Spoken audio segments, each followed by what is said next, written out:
you, Rachel. November is officially Lung Cancer Awareness Month. Now, this all started as Lung Cancer Awareness Day back in 1995. As the lung cancer community and the lung cancer movement grew, the awareness activities increased and grew into Lung Cancer Awareness Month. Joining us now to tell us more about the month-long awareness is Martine Leger, the chairman of the Albuquerque Free to Breathe Lung Cancer Bike Ride, along with Ashley Rivas, a committee member and a lung cancer survivor. Guys, thanks for being here with us this morning. So tell us about this month-long Lung Cancer Awareness Month. Obviously, we heard a little bit about how it got started. Why is it so important? Well, thank you, Chad. It's so important because we just got through with October, which is Breast Cancer Awareness Month, and I got to say they've done a great job of PR. But if we could get all of those pink gloves and shoes and everything else that they do in the NFL for the whole month, we could fund more research for lung cancer. Lung cancer is it's important. Awareness part of it is important. First of all, for awareness of the disease, awareness of funding and research, and then awareness of trials. Awareness of the disease because most often than not amongst non-smokers, it's never diagnosed. It's when it's finally diagnosed, they're already in stage 4 because they were non-smokers and would not be given a chest X-ray.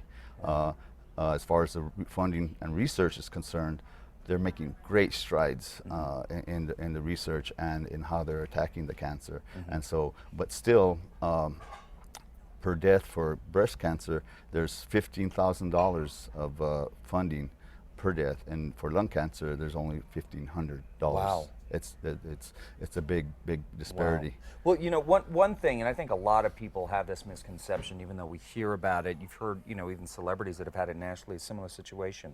Non-smokers, people that have never smoked, getting diagnosed with lung cancer. Ashley, you said you were 33 when you were diagnosed. 33. How did you find out?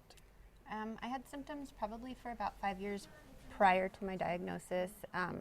It was attributed to exercise-induced asthma.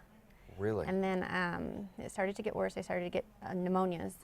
And then finally, I did a chest x-ray on myself. I'm an x-ray tech. And Okay. I saw the spot, had a more skilled eye look at it, and I was advised to go have it looked at. And sure Okay. enough, it ended up being a 3-centimeter tumor in my right lung. Wow. Yeah. Wow. So in addition to some of the pneumatic symptoms, pneumonia, what were some of the other things that you were experiencing? Persistent cough. I had a Persistent cough cough. that would not go away. I Okay. mean, it wasn't a bad cough, but it just was very persistent and carried on for months Okay. and would not go away. So tell us a little bit about your treatment, what you went through to overcome this. I was lucky and was able to just have surgery. I lost most of my right lung. I didn't have to have radiation or chemo. The surgery was curative. So. That's fantastic. So let's talk a little bit about this. As you pointed out, Martine, you guys wearing similar imprints on the shirt, but different colors, and they represent different things. And let's move in to talk about this bike ride and how it will hopefully benefit research, awareness, and development of lung cancer. Well, the bike ride is the Albuquerque Free to Breathe Lung Cancer Bike Ride. It was founded by my sister, Annette Leger, and she was also diagnosed with lung cancer in 2010. She was a non-smoker, also very fit, very healthy dietitian, and she was diagnosed and then attended the Free to Breathe Summit, came back and said, I want to do something about it, let's get this bike ride going. And she did. She subsequently passed away in April of that year, 2012.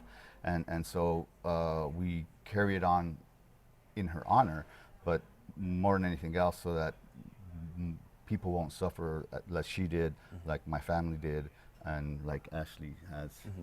And so the white shirts, these are for supporters, these are for survivors. The blue, the teal sort of shirts are for survivors. So this bike ride, when is it happening? It's April 4th. April 4th. April 4th, okay. and we need more blue shirts. Yeah. In yeah, New Mexico, survivors, sure. in New Mexico this year in 2015, 990 people were diagnosed with lung cancer, and in the same year, in the same time period, 780 people passed away. Wow. So the survival rate is not there, but the research is really it's getting there. It's Yeah. really getting there. Well, so for people, either survivors, family members, people that just want to support, if they want more information, not just about the bike ride, but what we can do locally to raise awareness and hopefully funds for lung cancer research, what is the best way to do that? Two ways. One is freetobreathe.org/Albuquerque, and that is all about the bike ride. Okay. And then you can also email me if you want to be a supporter or a sponsor, or just form a team or just have questions. Okay.